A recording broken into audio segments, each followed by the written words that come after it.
mengajukan 4 pemain keturunan perkuat timnas Indonesia. Pelatih timnas Indonesia Sintayang mengajukan 4 pemain keturunan ke PSSI untuk diproses menjadi warga negara Indonesia atau WNI. Dari 4 pemain keturunan yang pelatih asal Korea Selatan itu, 2 diantaranya Sandy Walsh, KV McLean, dan Jordi Amat Kasyupin. Mantan pelatih timnas Indonesia U16 dan U19, Fakhri Husaini melemparkan kritik keras pada keputusan Sintayang yang memilih pemain keturunan untuk dinaturalisasi. Dia menilai Sintayang tak komitmen dengan ucapannya sendiri.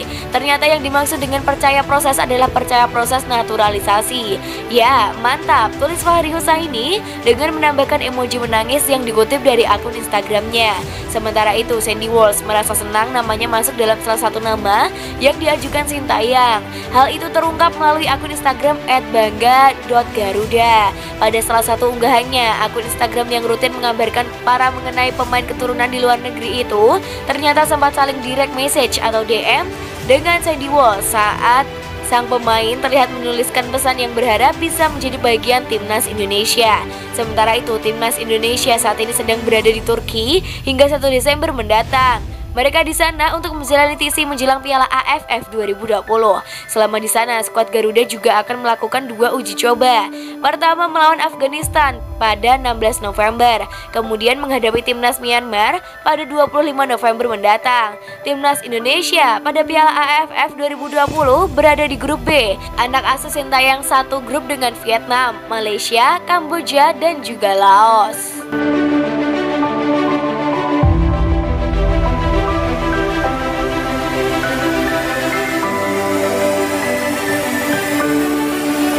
PSSI ternyata sudah urus naturalisasi Sandy Walsh dan Jordi Amat.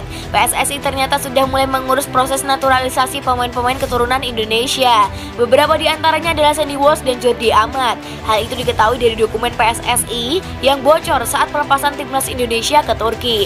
Federasi meletakkan dokumen itu atas meja yang secara tak sengaja dilihat wartawan. Saat dikonfirmasi, PSSI tak bisa mengelak soal proses naturalisasi pemain keturunan.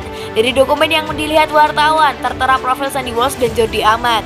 Ketua Umum PSSI Muhammad Iriawan sebelumnya memang sudah berjanji akan mengakomodir keinginan Sintayang. Sang pelatih sempat mengaku mengajukan beberapa nama pemain keturunan yang disebutnya sempat tak digubris federasi. Saya sudah bilang bahwa pemilihan pemain itu adalah hak pelatih untuk mencari. Jadi saya memang memberikan kebebasan pada Sin. Dia mengajukan itu, tentunya kami akan mendalami dan mengkaji. Bisa nggak mereka masuk, kata Iriawan. Katanya ada pemain bagus. Oke, kami kontak saja dia nanti. Kami cek benar ada keturunannya atau tidak. Mau main di sini atau tidak, atau pernah main di timnas sana atau tidak. Tapi aturan baru FIFA katanya bisa. Nanti kami akomodir, ujarnya menjelaskan. Selain Sandy Walsh dan juga Jordi Amat, Iriawan menyebut ada 2 pemain keturunan lainnya yang sedang dipantau. Hanya saja ia enggan mengungkapkan identitas sang pemain. PSSI pun sedang menyiapkan segalanya agar pemain-pemain itu benar-benar bisa memperkuat timnas Indonesia. Karena urusan naturalisasi harus sesuai dengan aturan negara dan FIFA. Tadi saya lihat dokumen ada 4 pemain keturunan.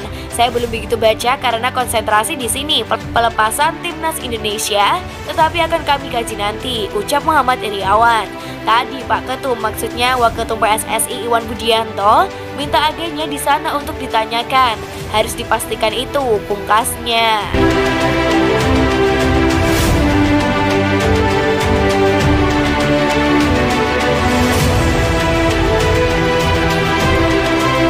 Madura United sudah punya pelatih baru asal Brazil, nama masih dirahasiakan. Tak butuh waktu lama bagi Madura United untuk mencari pengganti Rahmat Darmawan di kursi pelatih. Tim berjuluk Laskar Sape Kerap itu rupanya sudah memiliki pelatih anyar. Bahkan sang pelatih sudah tiba di Indonesia. Hanya manajemen Madura United masih enggan membeberkan siapa nama pelatih tersebut. Mereka hanya memberikan sedikit petunjuk terkait nahkoda baru tersebut. Madura United mengkonfirmasi pelatih itu berasal dari Brazil. Iya, pelatih ini dari Brazil dan belum pernah melatih di Indonesia. Mungkin pekan depan akan kami perkenalkan secara resmi, ujar Direktur Utama PT Polana Bola Madura Bersatu, Zia Ul Haq Abdurrahim. Pria yang juga disapa Habib itu menuturkan sang pelatih tak datang sendirian. Pelatih anyar ini bakal memboyong asisten pelatih untuk membantunya menangani Fahrudin, Arianto, dan kawan-kawan. Jadi nanti ada 3 nama yang akan kami perkenalkan untuk Madura United, 1 pelatih dan 2 asisten. Salah satu asisten ini sudah pernah berkarir di Indonesia, ucap Zia. Sementara itu meski pelatih anyar masih menjalani karantina dan belum bisa bergabung dengan tim, Madura United tetap memulai latihan rutin pada Sabtu 13 November 2021. Latihan sementara akan dipimpin oleh asisten pelatih yang tersisa. Manajemen Madura United tidak mau skuadnya beristirahat terlalu lama.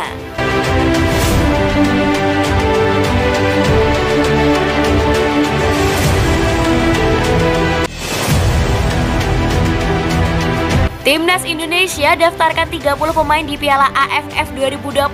Sintayong bawa pemain keturunan Timnas Nasional atau Timnas Indonesia dan 9 negara lain kontestan Piala AFF 2020 diizinkan membawa 30 pemain ke ajang 2 tahunan tersebut. Banyaknya pemain yang dapat didaftarkan membuat pelatih Timnas Indonesia Sintayong akan membawa pemain keturunan ke Piala AFF 2020 yang digelar pada 5 Desember 2021 hingga 1 Januari 2022 tersebut. Federasi Sepak Bola Asia Tenggara atau AFF awalnya meminta 10 negara kontestan Piala AFF 2020 untuk mendaftarkan 23 pemain. Namun karena pertimbangan pandemi COVID-19, AFF mengubah aturan dengan mengizinkan seluruh tim mendaftarkan 30 pemain. Alasan ditambahkannya jumlah pemain yang didaftarkan karena pandemi COVID-19 membuat kondisi fisik pemain tak seprima biasanya. Kepastian AFF merevisi aturan tersebut diungkapkan Wakil Presiden Federasi Sepak Bola Vietnam atau VFF Tran Quoc Tuan. Kami telah bertemu dan merevisi aturan turnamen agar sesuai dengan situasi saat ini, yaitu pandemi COVID-19. Dengan demikian, setiap tim diizinkan mendaftarkan 30 pemain dan 20 official, kata Tran Quoc Tuan mengutip dari media Vietnam Zing News. Seperti yang sudah disinggung di atas, penambahan jumlah pemain membuat Sintayong bakal memanggil sederet pemain keturunan ke tubuh Timnas Indonesia. Sekedar informasi, sederet pemain keturunan telah menunjukkan niat membela skuad Garuda.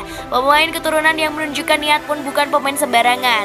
Mereka ialah Kevin Dix yang bermain bersama FC Copenhagen di kasta teratas sepak bola Denmark, serta Sandy Walsh yang merumput di Liga Belgia bersama KV Bichelen. Kevin Dix yang mentas sebagai fullback kanan tampil produktif bersama Copenhagen musim ini. Dari 23 pertandingan, Kevin Dix mengoleksi 7 gol dan 5 assist.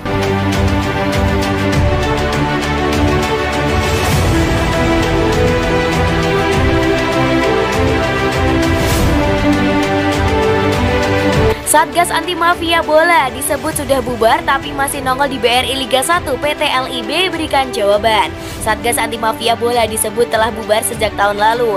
Namun unit khusus bentukan Mabes Polri itu justru masih aktif di BRI Liga 1 2021-2022 dan Liga 2 2022. Direktur PT Liga Indonesia Baru atau LIB, Sujarno, mengatakan bahwa keberadaan Satgas Anti Mafia Bola di BRI Liga 1 dan Liga 2 adalah wujud dari kerjasama PSSI dengan Mabes Polri sebelum kompetisi bergulir.